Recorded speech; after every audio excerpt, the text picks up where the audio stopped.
आमेन, hallelujah. आइए सब अपने स्थानों पर धन्यवाद के साथ खुदाबंद की तारीफ करते हुए बैठ जाएंगे। प्रभु आप सबको आशीष दें। We thank the lord. हम परमेश्वर की स्तुति करते हैं। एक बार फिर से हम प्रभु के बड़े शुक्रगुजार हैं कि खुदाबंद ने हमें ये समय आज का दिन दिया है ताकि हम सब प्रभु की प्रेजेंस में आ सके, प्रभु की उपस्थिति में आ सके। जितने भी हमारे ऑनलाइन भाई बहन देख रहे हैं, आप सभी को भी जय मसीह की। परमेश्वर आपको आशीष दे।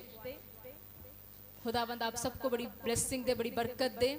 और आप इस चलती हुई वीडियो को शेयर कर सकते हैं। जितने लोगों को लिंक्स आप जानते हैं आप शेयर करें। परमेश्वर आपको आशीष दे। और अगर आज के वचन के द्वारा आपको बरकत मिलती है तो आज आप कमेंट भी अपनी दे सकते हैं, क्योंकि आपके कमेंट को कोई और जब पढ़ता है तो वो आशीष को पाता है। हालेलुया। सो परमेश्वर को सारा जलाल, सारी महिमा मिले। और हम खुदावंत के नाम की स्तुति करते हैं, परमेश्वर का धन्यवाद करते हैं कि god is been so faithful to us. परमेश्वर बड़ा वफादार रहा है हमारे साथ, और वो वफादार है और वफादार रहेगा। और वो बड़ा महान परमेश्वर है। याद रखें, हमें उसकी स्तुति सिर्फ खुशियों के समय में नहीं करनी है, जब हमें कुछ ब्लेसिंग मिलती है, लेकिन हमें अपने दुखों में भी उसका धन्यवाद करना है, उसकी शुक्रगुजारी करनी है, उसको महिमा देनी है। ऐसे ही विश्वासी प्रभु चाहता है जो अपने दुखों में, अपनी परेशानियों में भी उस परमेश्वर को जलाल देते हैं। Hallelujah, hallelujah. मैं आपको बताना चाहती हूँ, परमेश्वर को आज जिन लोगों की जरूरत है वो ऐसे लोग हैं जो अपने परेशानी के समय में भी अपने परमेश्वर को धन्य कहते हैं, अपने दुखों में भी खुदावंद का धन्यवाद करते हैं। अपने दुखों में वो परमेश्वर के खिलाफ नहीं जाते, अपने दुखों में वो अपने परमेश्वर के साथ खड़े रहते हैं। हालेलुया। और सच में अपने लिए प्रार्थना करना, अपने जीवन को हम सब जरा चेक करें कि जब मेरे घर में हालात मेरे अकॉर्डिंग नहीं होते, मेरे सिचुएशन मेरे अकॉर्डिंग नहीं होती, तो क्या मैं परमेश्वर के साथ मेरा प्रेम वैसा ही रहता है जब तब होता है जब सब कुछ मेरे अकॉर्डिंग होता है? मुझे लगता है मोस्टली जवाब नहीं आएगा, पर ऐसा होना नहीं चाहिए। हमारे हालात हमारे परमेश्वर के प्रेम के साथ कोई लिंक नहीं रखते। हालेलुया। परमेश्वर का प्रेम सारी बातों से ऊपर है, हर एक हालात से ऊपर है, हर एक सिचुएशन से ऊपर है। क्योंकि याद रखें, परमेश्वर ने हमसे इतना प्रेम किया कि उसने, जब हम गुनाह में थे, हम पाप में थे, तो प्रभु ने अपनी जान हमारे लिए दे दी। मैं कई बार जब अपने प्रार्थना वाले रूम में होती हूँ तो मेरे को बार बार एक ही बात याद आती है, प्रभु तूने मुझे कहाँ से उठाया है। मैं बहुत बार सोचती हूँ, बहुत बार। और जब मैं अपनी जिंदगी को देखती हूँ और जब मैं देखती हूँ कि परमेश्वर मुझे अपनी महिमा के लिए इस्तेमाल कर रहा है, मैं शुक्रगुजारी से भर जाती हूँ, उसकी महिमा करती हूँ कि सच में परमेश्वर की दया की दृष्टि उन लोगों पर अधिक होती है जो गुनाह में होते हैं और तैयार रहते हैं अपने गुनाहों को परमेश्वर के सामने मानने के लिए और उन्हें छोड़ने के लिए। लेकिन जो व्यक्ति अपनी गलती को नहीं प्रभु के सामने मानना चाहता, जो व्यक्ति नई लोगों के सामने अपनी गलती मानना चाहता, बाइबल के अनुसार परमेश्वर कहता है तुझ पर दया भी नहीं होगी और तेरा काम भी सफल नहीं होगा। हमारी गलती परमेश्वर के सामने एज वेल एज जिसके प्रति हमारे से गलती हुई है उसके सामने भी हमें अपनी गलती माननी चाहिए। हालेलुया। और मैं सच कहती हूँ, परमेश्वर की बहुत बड़ी दया है, हम जीवित हैं, सुरक्षित हैं, हम प्रभु को महिमा देते हैं। प्रभु के दास नियरली आज 5 दिन हो गए हैं आउट ऑफ स्टेशन है, और मैं प्रभु का धन्यवाद करती हूँ। परमेश्वर मेरे लिए बहुत टफ रहा है, क्योंकि हस्बैंड के बिना आपको पता है इट्स अ वेरी हार्ड। बच्चों के साथ सेवकाई,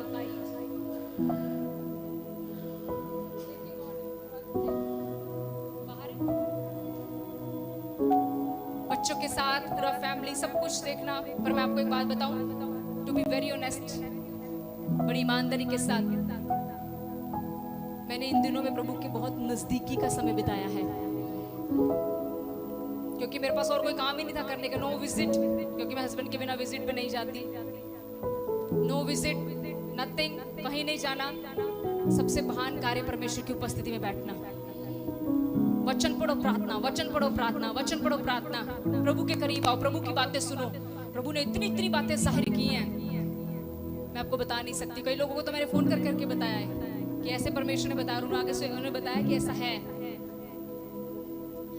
जिसकी संगति में हम अधिक रहते हैं हम उसके जैसे बन जाते हैं। ये वचन मैंने आपको सिखाया था। जब आप प्रभु की संगति में रहोगे तो आपके अंदर प्रभु का स्वभाव आना शुरू हो जाएगा। आपके अंदर परमेश्वर का नेचर ट्रांसफर होगा। लेकिन अगर हमारी संगति अधिक फोन के साथ है, दुनियावी लोगों के साथ है, इधर उधर फालतू की बातों के साथ है, हम उनके जैसे हो जाएंगे। अपनी संगति पर हमेशा ध्यान रखना है। हालेलुया। और याद रखना, जो व्यक्ति प्रभु के ज्यादा करीब होगा उसके ऊपर ज्यादा मुश्किलें आएंगी। ये भी बात है। क्यों? क्योंकि परमेश्वर जब भी किसी को कुछ बड़ा देने वाला होता है, बोलो बड़ा, जब भी परमेश्वर किसी को कुछ बड़ा देने वाला होता है, उससे पहले उसका बड़ा टेस्ट लेता है। क्या तू इस बड़े को लेने के योग्य है? जब भी परमेश्वर ने, फिर से बोलती हूँ, किसी को कुछ बड़ा देना होता है, उससे पहले परमेश्वर उसकी बड़ी परीक्षा लेता है और चेक करता है उस व्यक्ति को कि क्या ये व्यक्ति इस परीक्षा में स्थिर रहेगा।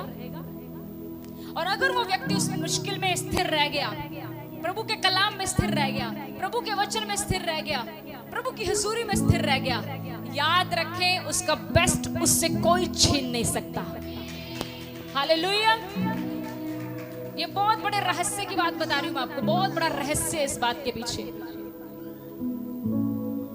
हम विश्वासियों से गलती कहां होती है? हम अपनी परीक्षा में स्थिर नहीं रहते, हम अपनी मुश्किल में स्थिर नहीं रहते। जब हमारे पास परेशानी आती है, हम कहते हैं थिंग्स आर नॉट चेंजिंग, हम कहते हैं हालात नहीं बदल रहे, मेरे घर का माहौल नहीं बदल रहा। कितनी बार प्रार्थना करता है? 10 बार करता हूं। क्या पता तू 11वीं बार प्रार्थना करता और तेरी प्रार्थना का उत्तर आ जाता। हम गलती पता क्या करते हैं? हम अपनी प्रार्थनाएं रोक देते हैं, हम अपनी फास्टिंग रोक देते हैं। आपको मैं बताना चाहती हूँ, पढ़कर बाइबल देख लो, जिन युद्धों में हम लोग घिरे हैं ना, ये युद्ध आसानी से बिस्तरे पर लेटकर, ओ आराम से एसी लगाकर, ओ आराम से पिल्लो पीछे लगाकर प्रार्थना करने से नहीं जीते जाएंगे। ये युद्ध घुटनों पर आकर, रोज़े रखकर और खुदावंद के आगे दुहाई देकर जीते जाएंगे। ऐसे नहीं जीते जाएंगे ये युद्ध। आप सोचते होंगे आराम से एसी लगाओ, लाते फैलाओ, पीछे पिल्लो लगाओ, धन्यवाद करो और करते करते सो जाओ, युद्ध जीत जाओ। हार जाओगे। युद्धों को जीतने के लिए सोल्जर बनना पड़ता है। सोल्जर का अर्थ पता क्या होता है? सोल्जर को रेस्ट की चिंता नहीं होती, उसको नींद ही नहीं आती। मैं झूठ नहीं बता रही, मैं सच बता रही हूँ। मैं पिछले दिन अपने घर वाले से बात करती थी, मेरी नींद बहुत कम हो गई है। मैं इस बात से परेशान भी हूँ। मेरे हस्बैंड का फोन आया, मुझे कहते हैं आपने रेस्ट लेनी है। मैं उनको समझा नहीं पा रही हूँ कि मेरे को रेस्ट नहीं हो पाती। रात को तकरीबन मुझे रोज 12:30 बजते हैं। सुबह 5:30 उठती हूँ, उसके बाद पूरा दिन फुल बिजी। किसी विश्वासी का फोन आ रहा था, इतना टफ हो रहा था उससे बात करना मेरे लिए। आपको पता है, जब मेन हस्बैंड घर पे ना हो तो बहुत सारी जिम्मेवारियां होती हैं। पहले डिवाइड होता था काम, कुछ भी लाना है वो लाते थे। जबकि मेरे चर्च के सारे विश्वासियों ने मुझे बहुत फोन कॉल किए, हमारे ब्रदर्स हमारा साथ दे रहे हैं। बहुत सारे विश्वासियों के फोन आए, सिस्टर जी आपको किसी भी चीज की जरूरत नहीं, हमें फोन करना है, हम राइट देयर होंगे आपकी मदद करने के लिए। लेकिन अब किसी को मैंने सब्जी मंगवानी है, फोन थोड़ा करूंगी, डायपर मंगवाना फोन थोड़ा ना करूंगी। इतनी अंडरस्टैंडिंग मुझे है। पर मैं धन्यवाद देती हूँ इतनी अच्छी कलीसिया का, जब इनको पता लगता है ना पादरी साहब नहीं है, दे कॉल मी, पूछते हैं मुझसे। रात को मेरी बहनों का, बच्चियों का फोन आता है, सिस्टर जी आप ठीक हो, किसी भी जरूरत में। मुझे एक फोन आया इसी चर्च में, सिस्टर जी अगर आपको दूध भी लेने जाना है ना तो मुझे फोन करना, मैं सुबह आपको दूध भी लेकर देके जाऊंगी। See the love, that's great. इससे पता चलता है तुमने कितना पा लिया। आपको पता है, अगर आपको कोई फोन करके आपको आपका बोझ उठाना चाह रहा है, इसका पता अर्थ क्या है? इसका अर्थ है कि तुमने असली में कमाई की है, तुम्हारी कमाई है। अगर लोग तुम्हें प्यार दिखा रहे हैं, दैट्स अ रिस्पेक्ट। और अगर आपको कोई फोन ही नहीं कर रहा, आपको कुछ ही नहीं रहा, नथिंग अर्निंग, कुछ भी नहीं अर्न किया हमने। कईयों के तो मैं मैसेज के जवाब नहीं दे पाई। मुझे ऐसे ऐसे लोगों के फोन आए जिनसे मुझे कोई एक्सपेक्टेशन नहीं था। सिस्टर जी पादरी साहब नहीं है, मुझे याद करना, कुछ भी लाना है मुझे बताना। रात को 10:30 बजे एक भाई फोन कर रहा है। मैं कहा हाँ जी ब्रदर, मैं बोल रही हूँ हाँ जी ब्रदर। सिस्टर जी कुछ मार्केट से लाना है, मैं चलता हूँ आपके साथ। मैं कहा थैंक यू ब्रदर, मुझे कुछ नहीं चाहिए। मैं प्रभु को सारी महिमा देती हूँ। हालेलुया।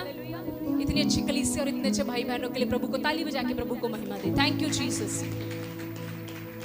हमारे भाई डिम्पल हमारे साथ हैं, वो असिस्ट करते हैं मुझे कई चीजों में। प्रभु ने भी बड़ी आशीष दे। सच में हम प्रभु के हर बात के लिए शुक्रगुजार। We thank god. हालेलुया।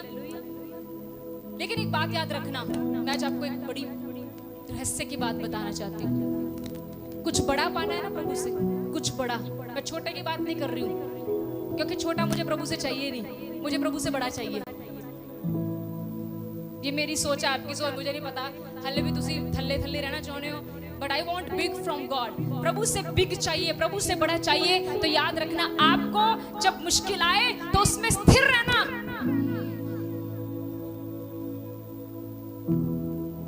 याद रखना, आपके डूबने से पहले प्रभु अपना हाथ बढ़ाकर आपको बचा लेगा।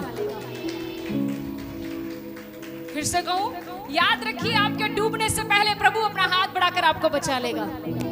इट मीन्स डूबने वाला सीन आएगा। इट मीन्स ऐसी सिचुएशंस आएंगी जब लगेगा अब मैं डूबने वाला हूं, जब लगेगा अब सब कुछ खत्म, जब लगेगा अब कुछ भी नहीं हो रहा, जब लगेगा ओ कैसे करें। याद रखना, ऐसी सिचुएशन में भी हाथ उठाकर प्रभु को महिमा देना। वो अपना ओ सामर्थ्य हाथ बढ़ाकर तुम्हें बाहर निकालकर गवाही के साथ खड़ा कर देगा। हालेलुया। एक वचन पढ़ते हैं जल्दी से,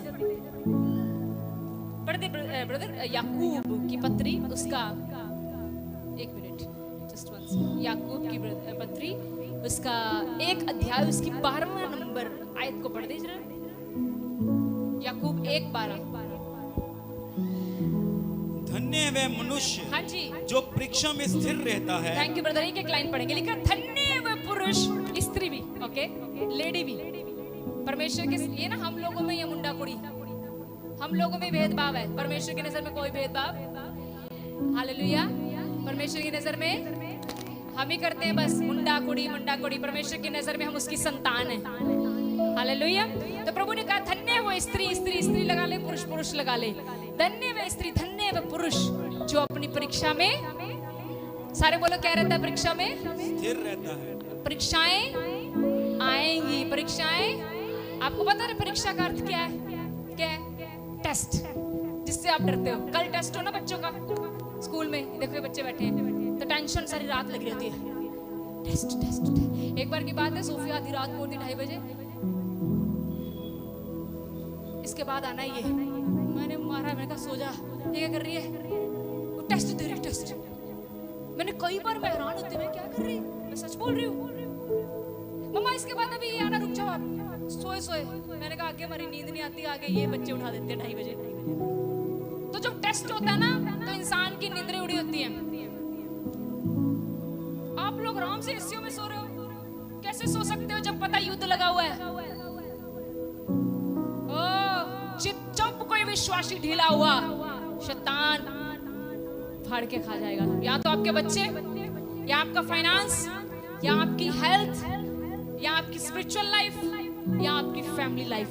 और इन दिनों में मैं जब प्रभु की प्रेजेंस में हूँ, जब मैं प्रभु के साथ अधिक संबंध बना रही हूँ, तो प्रभु पता मुझे क्या बोल रहा है? शैतान इन दिनों में सबसे अधिक क्या खराब कर रहा है, जानना चाहते हो? जानना है? ये पवित्र आत्मा की आवाज है जो मैंने प्रभु से पाई। परमेश्वर का आत्मा कहता है सबसे अधिक शैतान जो खराब कर रहा है वो है रिश्ते। फिर से बोलो, क्या खराब कर रहा है? वो नहीं चाहता प्रेम बढ़े। He is breaking relation। क्या कर रहे वो? रिश्ते। तो उसका एक ही काम है, जब उसको लगा, और आपको पता है शैतान के लिए रिश्ते तोड़ने बहुत आसान बात है। पता वो कैसे तोड़ता है? सिर्फ विचार डालता है। अब मेरे को उधर जाने की जरूरत नहीं है, बड़े सियानो। आदम और हवा का रिश्ता प्रभु से कैसे टूटा? एक विचार डाला था उसने।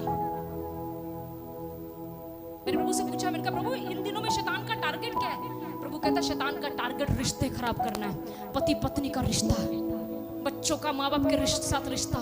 He is breaking। आज कोई झुकने के लिए तैयार ही नहीं है, इसलिए He is breaking relations। वो रिश्ते तोड़ रहे हैं। कई बार मैं सुनने मुझे आता है इसकी शादी 6 महीने हुई, अब ये तलाक लेना। क्यों भाई? शैतान रिश्ते तोड़ रहे हैं।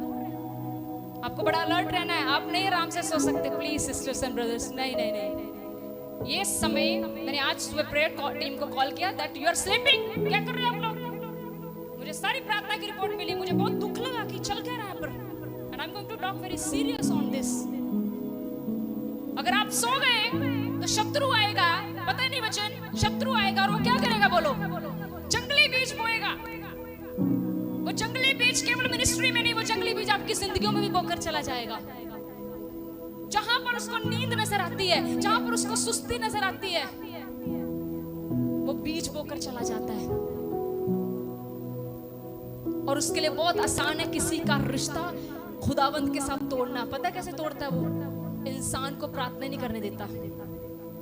अब आपको कोई पकड़ के थोड़ा ना प्रार्थना करवाएगा। बाइबल कहती है धन्य जो अपनी परीक्षा में स्थिर। स्थिर में स्थिर का मतलब समझते क्या? स्टेबल, ऐसे रहेगा। परीक्षा चल रही है, वो बंदा ऐसे ही है। बारिश आ रही है बाहर, वो बंदा प्रभु के साथ ऐसे ही है। मैं सच बताऊं, अगर आज बारिश आती, मुझे लाने वाला कोई नहीं था क्योंकि हमारी टीम पहले आ रही थी। मैंने प्रभु से एक बात कही, भीग कर जाऊंगी पर जाऊंगी जरूर। प्रभु ने आने देती, आने देता तो आपके लिए एक एग्जाम्पल बन जाता। अगर सिस्टर जी आ सकते हैं तो हम भी आ सकते हैं। अगर सिस्टर जी नहीं पिघले तो हम भी नहीं पिघलेंगे।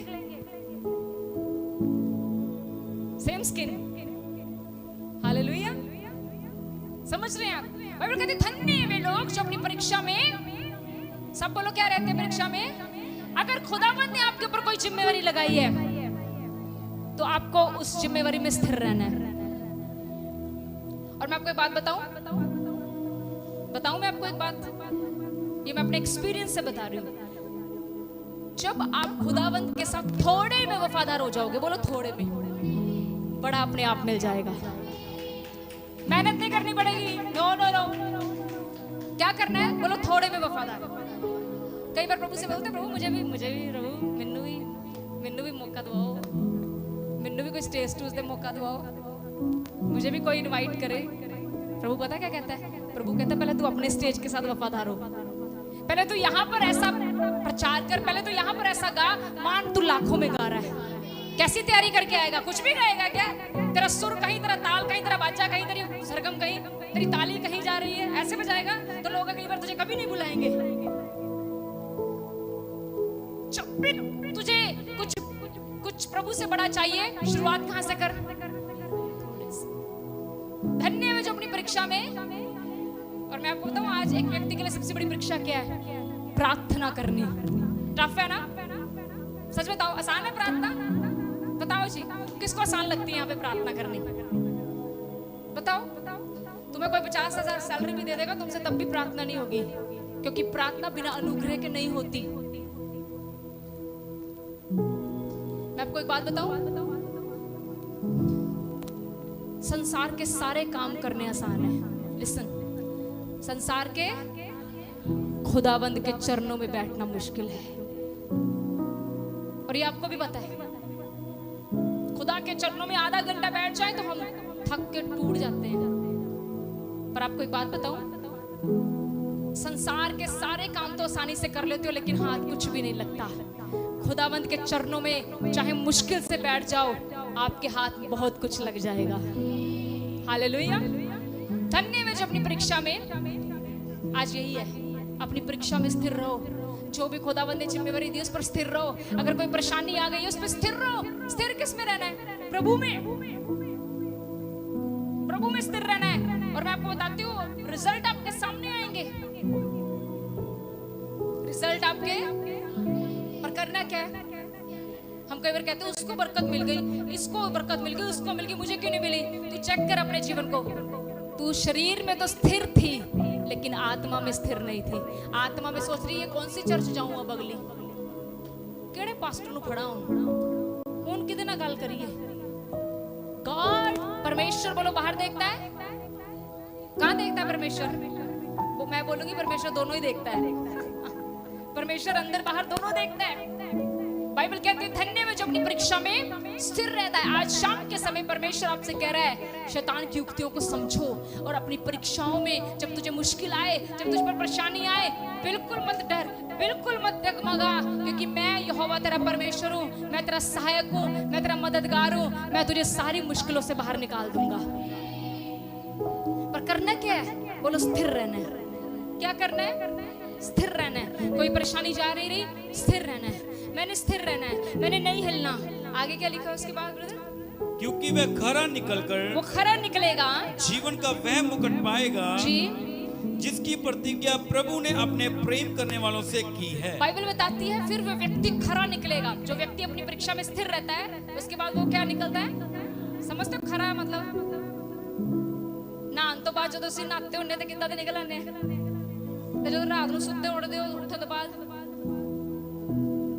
आंखों में गिड्डे, कईयों के यहाँ साफ-साफ पता होंगे हालात आपको। हंस रहे सारे, इट मींस होता है सबके साथ। जब ज्यादा ही इंसान थका होता है तो बहुत हालात खराब होते हैं उसके। लेकिन जब वही व्यक्ति लाइव बॉय साबुन से सुबह नहा लेता है तो वही व्यक्ति क्या निकला था? खरा। तो वही है जो थोड़े समय पहले देखा था। हाँ मैं नहा के आया। तो नहाने के बाद क्या हो गया? खरा। कहते सोना जो होता है भट्टी में डालने से पहले काले रंग का होता है, चट्टान होती है एक्चुअली। जब उसको आग में से निकालते हैं वो क्या निकलता है? खरा, ब्यूटीफुल गोल्ड। इसी तरह जो व्यक्ति अपनी परीक्षा में स्थिर रहता है एक्चुअली में वो स्थिर रहकर बहुत कुछ सीखता है। जब इंसान पर परीक्षा आती है वो अपनी परीक्षा में स्थिर रहकर बहुत कुछ सीखता है। और जब वो खड़ा रहता है अपनी परीक्षा में, हमारे बीच में बहुत जल्दी 1-2 हफ्ते में गवाही आने वाली है। जिस महीने में शैतान ने किसी से कुछ खोया उसी महीने में परमेश्वर ने आज उस व्यक्ति को बड़ी गवाही के साथ खड़ा कर दिया। शैतान के मुंह पर परमेश्वर ने इतना जबरदस्त जुत्ती मारी उसके मुंह पर कि वो शर्मिंदा होकर उन लोगों की जिंदगी से कोसों दूर चला गया। क्यों? क्योंकि उस व्यक्ति की गवाही हम देंगे वो व्यक्ति अपनी परीक्षा में स्थिर रहा, वो हिला नहीं, उसने चर्च नहीं बदला, पास्टर नहीं बदला, खड़ा रहा। आज उसी महीने में, मैं कहती हूँ उसी दिन में जिस दिन में शैतान ने उसकी ब्यूटीफुल चीज छीनी थी, परमेश्वर ने उसी दिन उसी मंथ उसे बड़ी ब्यूटीफुल चीज देकर वापस किया और गवाही के साथ खड़ा किया। God is faithful. बात क्या है? परीक्षा में स्थिर रहो। जरूरी क्या है? परीक्षा में स्थिर रहो, परेशानी में स्थिर रहो। जब मुसीबत आ जाए खड़े रहो। याद रखो युद्ध आपका नहीं, युद्ध परमेश्वर का है। और याद रखना जब युद्ध परमेश्वर का है तो परमेश्वर आपको जय देकर ही बाहर निकालेगा। आप हार के वापस नहीं आओगे, आप जयवंत होके बाहर आओगे। अपने हर एक हालात में मैं कहती हूँ आप कैसे बाहर निकलोगे? जयवंत होके। बोलो कैसे निकलोगे? बोलो जयवंत होना मेरी लाइफ का हिस्सा है। आमीन। याद रखिए प्रभु आज आपको यही कह रहा है कि तुझ पर जितनी मर्जी परेशानी आ जाए, तेरे बिजनेस की तरफ से, जॉब की तरफ से, परिवार की तरफ से, तू स्थिर रह, प्रार्थना में बढ़ जा, वचनों में बढ़ जा। याद रख प्रार्थना और वचनों से तू मुझे ढूंढ लेगा और जब मैं तुझे मिल जाऊंगा तुझे सब कुछ मिल जाएगा। हालेलुया। खुदावंद आपको इस छोटे से वचन के द्वारा आशीष दे। God bless you. परमेश्वर आपको ब्लेस करे। Thank you.